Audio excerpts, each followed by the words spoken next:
իրանց կառուցած կապիտուլյացիան փաթաթեն ուրիշների կոնկրետ մեր կոնկրետ իմ վզին։ Բայց դրա համար եմ այդ մարդկանց ասում եմ լսեք եկեք գնանք ուղիղ եթերում կանգնենք խոսանք։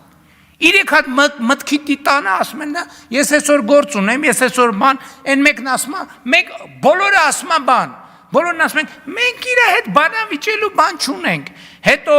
իրանց երեխեքին, թորներին, ծորներին,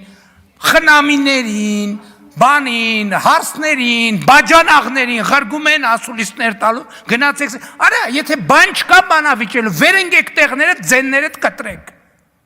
Եթե բանավիճում եք, եկեք խոսանք։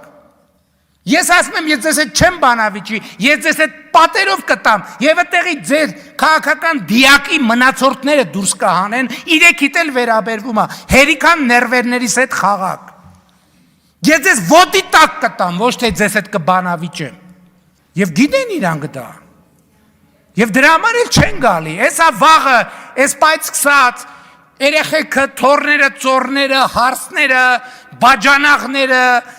աներձակները, քենիները սկսվելու է։ Ասում եմ, կամ վեր եք ընկնում ձեններդ կտրում եք, այդ թեմայով չեք խոսում, կամ էլ գնում ենք ուղիղ եթերում բանավիճելու։